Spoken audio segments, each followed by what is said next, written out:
The land wants me to come back, to a handful of dust in autumn, to a raindrop in the palm of my hand in spring. The land wants me to come back, to a broken song in October, to a snowbird on the wing. The land wants me to come back.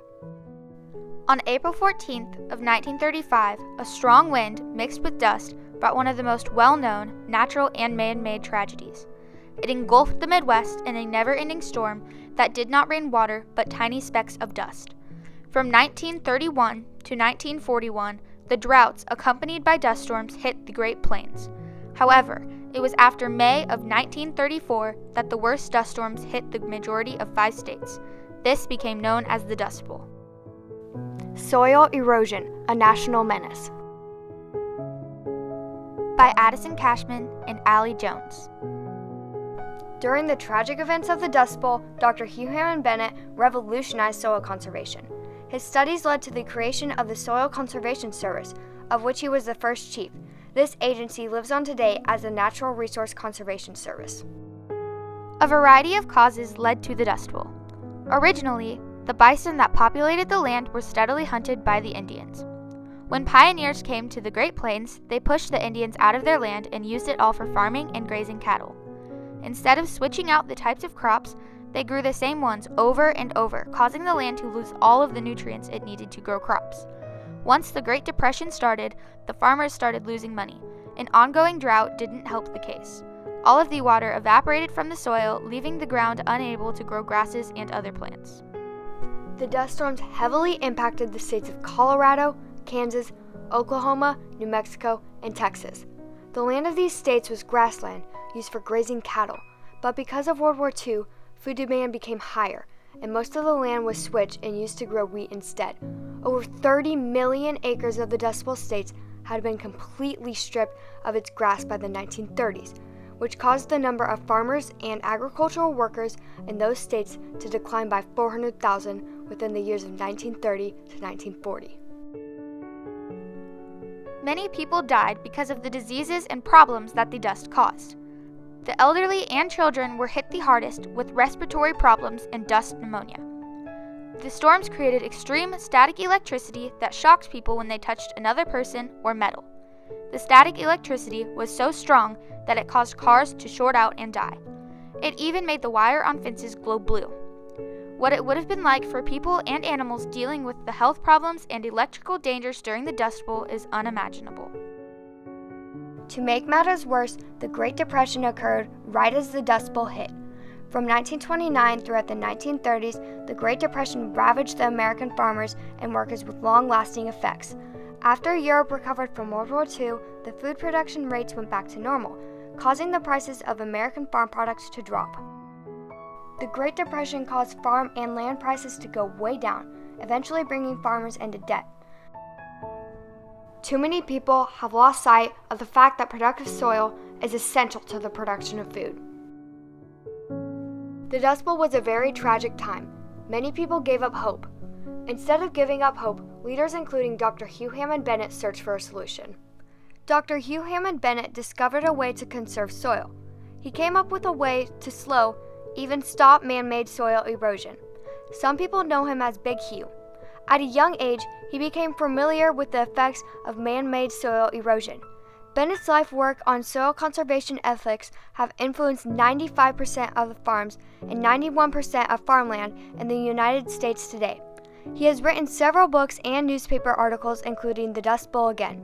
Without his efforts towards soil conservation, more dust storms could have ravaged the United States again.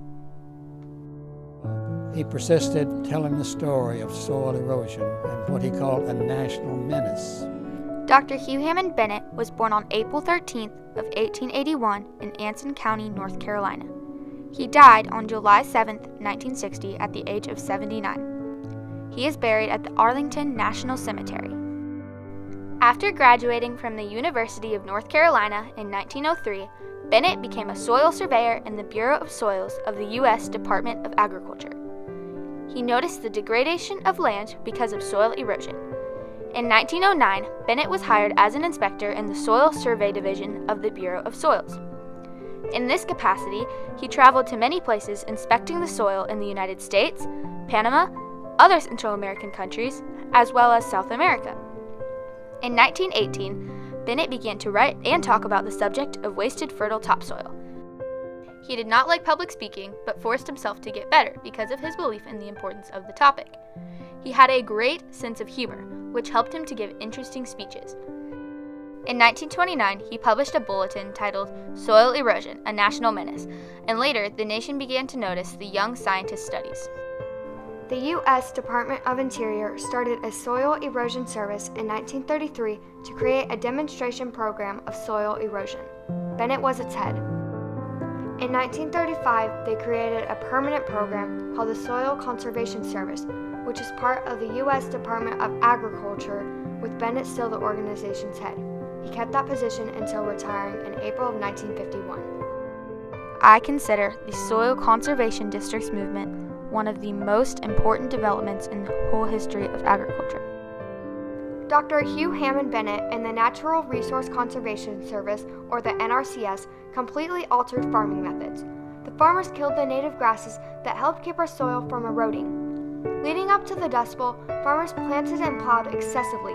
They were not aware that these methods were destroying the soil and helping to create an even bigger problem. Bennett showed farmers new methods of farming that allowed for soil conservation in order to mitigate the chances of another tragedy like the Dust Bowl from occurring again.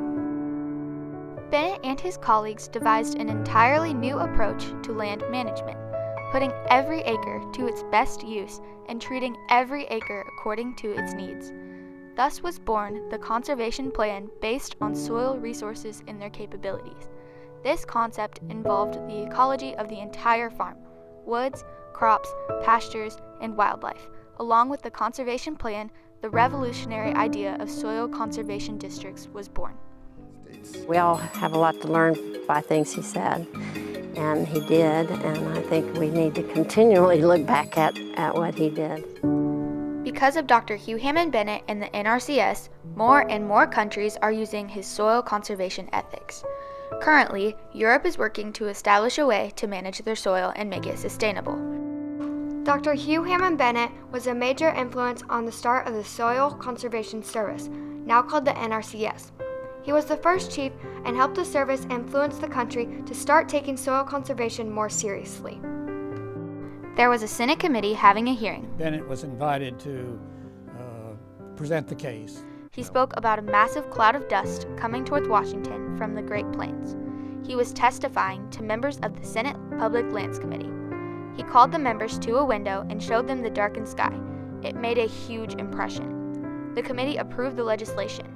This event played a huge role in making the Soil Conservation Service such a big part of the United States today. Bennett's books and newspapers are still studied today by people including students and conservationists because they include crucial information and ethics used by Bennett, as well as solutions to problems caused by soil erosion. Since Bennett is not here to explain how to keep the soil healthy, people read his books and newspapers to learn about soil conservation, which keeps them involved. Bennett saw that the Soil Conservation Service was going to be effective. He created the foundation to the establishment of local soil conservation districts with local elected officials to guide the program. Now there are over 3,000 districts separated by county. Other countries have begun to follow our lead in creating soil conservation programs. Bennett held speeches during the Dust Bowl, trying to get people to understand his knowledge behind soil erosion. The NRCS had to persuade President Franklin D. Roosevelt to provide enough money to really take action. He later realized that he needed to act to preserve the nation's natural resources, and one way he did this was to plant a huge row of trees, helping to keep the soil in place. Soil conservation is not just an incidental bit of the mechanics of farming. It becomes part and parcel of the whole business of making a living from the land, and is the only way by which we may have permanently productive land for a permanent agriculture to support a permanent nation.